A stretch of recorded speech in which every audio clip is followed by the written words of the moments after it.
Phillies got their first taste of the injured list.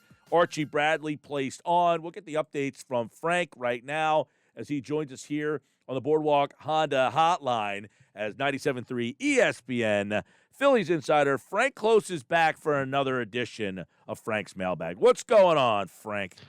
Not much, Mike. How about yourself? All is good. Are you noticing? Let me ask you this. It's an early, the Phillies are having some success. You noticing more buzz, more engagement, more Phillies excitement? I think that's fair to say. I mean, usually there is at the beginning of the season, but I think fans that lived through last year, this is clearly a better team, and so I think that they're really getting behind it. And the let's face it, the 4-0 start really does help. It does, and then they kind of came back to life. They lost 2 or 3 in that controversial fashion on Sunday night. They had the game rained out yesterday. They'll have a double dip today. So let's get into what questions our listeners, viewers, and social media people have today. Tony starts things off with Frank's Mailbag. Now, if you're out there watching or listening and there's a Phillies question on your mind, text it in, 609-403-0973, or put it on the stream, and we'll try to get to those as well as much as time allows. But Tony wants to know, Frank, who gets the next crack in center field? All right, everybody, this is the topic du jour. This is like it's almost like an extension of spring training. What's going to happen in center field? Well, now people have seen what is going on in center field. They're not happy. So what happens in center field? Well, first I want to say we've seen 9 games, and so Roman Quinn hasn't given you much. Adam Hazley hasn't given you much. But you really need to see a little bit more than first. Adam Hazley was a first-round draft pick. This is really kind of when he's supposed to sort of be coming of age, right? So you got to give him the opportunities and see if he can play. Roman Quinn, of course, had many injuries over the last several years. Maybe you're starting to see some of his down months or perhaps what he is in terms of at the plate. Still a very useful player on your bench because every time he gets on base, he can steal a base and not get caught, right? I mean, he's got an incredible – I can't remember what number he's up to, but he hasn't been caught in ages trying to steal a base. So really the question for me is you got to give them – or have you seen enough of them? Can you say what Adam Hazley is at this point, right? Because then if you're going to go to one of those other guys mentioned, you still have to see what they are at this point. And Scott Kingery down at the alternate site up in Lehigh Valley there, hearing some good things so far. I think if they're going to try to go to anybody on a next permanent basis, it would be him because you can, provided that they can give him center field and see what he can do, and then that gives Mickey Moniak some time at AAA. But I don't think they're ready to do that yet. I think they still need to see a little bit more. It's been 2 teams, 3 series. You got to let Adam. I think Adam Hazley is the one that you really need to see more of, and I would personally use Roman Quinn in that bench role and try to use his speed.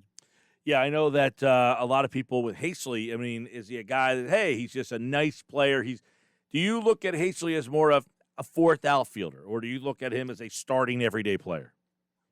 On this team, if he's not starting, he kind of doesn't fit, and the reason is because the Phillies have their 2 primary pinch hitters are left-handers. So if you have Adam Hazley on the bench and you have Brad Miller and Matt Moore, I mean, I did it again. Matt Joyce, I told you I'm going to mess them up all season. Matt Joyce in the outfield, he really doesn't have a spot. You would be better served using that spot on the roster for a right-handed pinch hitter, I think. So if Hazley's not the starter, then you need to find a way to get a right-handed bat there. And if Hazley is the starter, well, you got to play him to find out. And I think that has not really been determined yet. Yeah, I noticed you didn't include Odubel Herrera in this conversation. Do you feel that the Phillies are also not including Odubel Herrera in their conversations?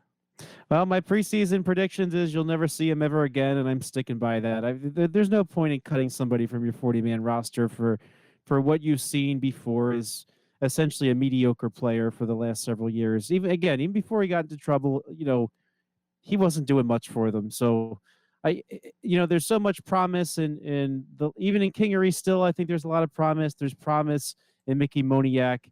You're not going to cut somebody to have this retread sort of come back and be inconsistent some more. So I think that ship has long sailed. All right, that's an interesting take there, and you're right.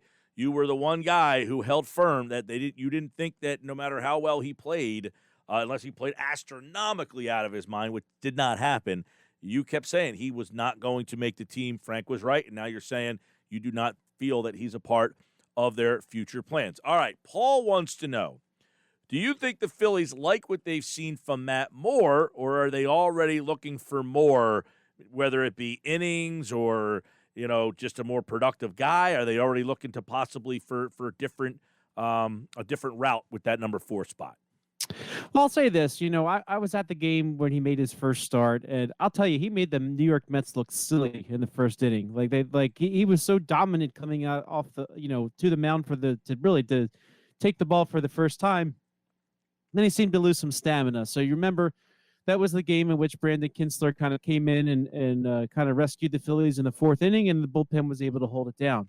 The other starts since then, and I kind of tweeted as it was happening, as Matt Moore faced off against Drew Smyly, the former Philly, probably pretty comparable pitchers at this point in their careers, but they were essentially, I think I called it the quintessential matchup of number 4 starters. That they're both facing good offenses, and they were both getting hit around just a little bit. I mean, they both gave up about 5 runs in 5 innings, and I think a guy like Matt Moore against some really good offenses, he might give up 5 runs in 5 innings, but I could also see him facing some teams that don't have that offense and shutting them down. I can see him having some really good starts along the way. So I think he's got a pretty decent track record.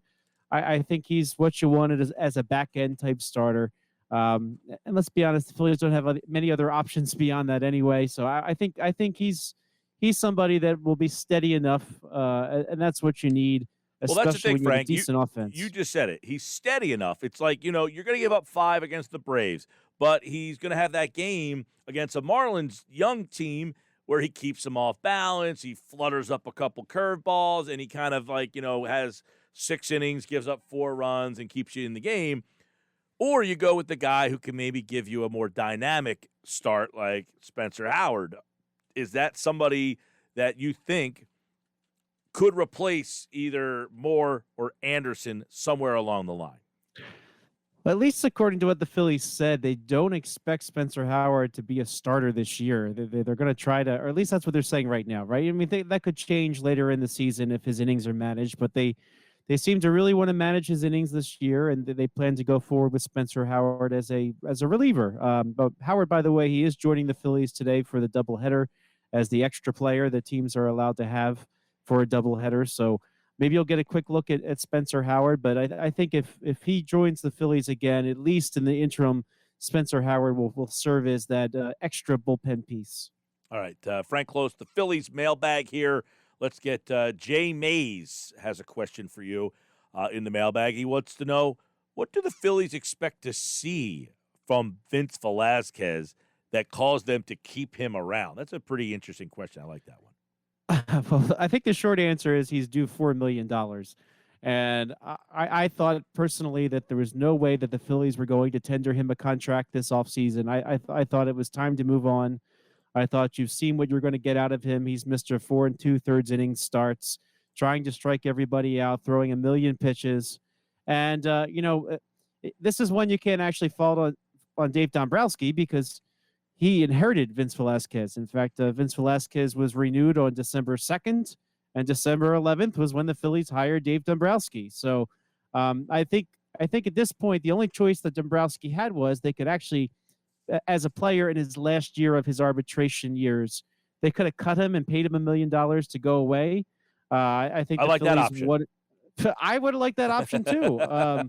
I think I mentioned it a couple times in spring training, but he was kind of hurt, so it made it really difficult for them to do that. So, I mean, what he's going to have to be is going to be what's coming up this week, because guess what? There's a doubleheader today, and that means on Saturday you need a 6th starter. Although my at this point, I'm from what I've seen from Velasquez, which is just that 1 2/3 inning performance where he threw 8 million pitches and gave up a bunch of runs. Can you put him as your 6th starter? No. Right. I don't know what to do with him. And if I'm the Phillies, nobody's going to trade for him because he had his injury issues, and then now other teams see too. They don't know what they're getting. So I think it's going to have to be a situation where the Phillies find some trade partner where they've got somebody making about the same amount of money that they don't want either, and you try to do a change of scenery thing for both players. I just see Vince Velasquez does not fit on this roster, and it'd be really interesting to see if he gets the start against the St. Louis Cardinals on Saturday. Somebody's got to do it, and Yeah. Well, I guess your options would be him, David Hale. Do you call Spencer Howard up and ask him to start that game? That's the problem with no minor leagues. No one's really throwing, against live hitters. You're asking a guy to come up to pitch a game where he hasn't really thrown in a live game since last year. So it's not the easiest situation. But I don't understand why the Phillies would say this is, again, the yo-yoing of Velasquez. Just tell him to focus on being something instead of being this middle guy. I think that they're partially to blame for this, I think. Yeah, I would agree with you. I mean, the times that he went to the bullpen, they never really gave him a clearly defined role. It was like, all right, well, we need a starter 2 days later, so here you go start, and then he gives the usual 4 inning type start. So the Phillies do it. The only option I can see grabbing a starter from the minor leagues. I mean, they do have Adonis Medina on the 40-man. He got to start in a pinch last year. By the way, they are playing some games at the alternate site, the alternate camp of the Yankees and Mets.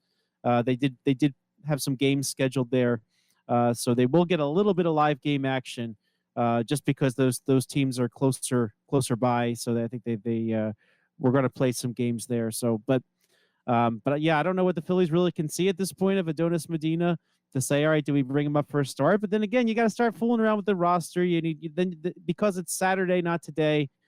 You'd have to option somebody, and then that person you option can't come back for 10 days. It ends up being a whole big mess. And if Vince Velasquez is what he was supposed to be, he would be that sixth starter. But what kind of stinks right now is you're tying up a bullpen spot between now and Saturday if he's the starter anyway, because he's not going to pitch. So it's I don't know. This is a tough one. The Phillies really do need somebody at AAA who can come up and down with minor league option.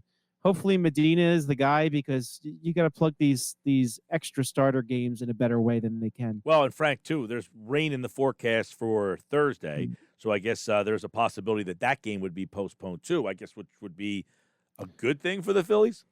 Yeah, and honestly, I think the only reason Mondays got postponed was because the debacle of the day before, when Marcus Stroman goes out there and throws 9 pitches, and then they pulled him off the field. Right.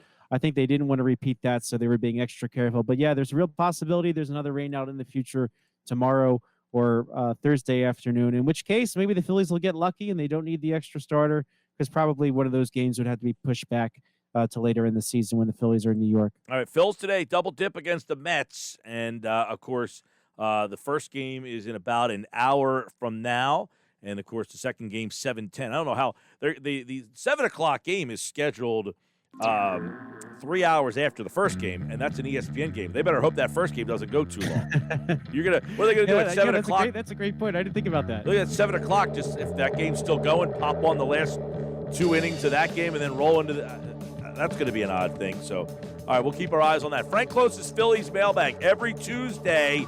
Frank answers your Phillies questions right here on the Sports Bash. He's at Frank Klose with a K. And he, like August, appeared to be the boardwalk on the hotline. All right, Frank, I'll talk to you, pal.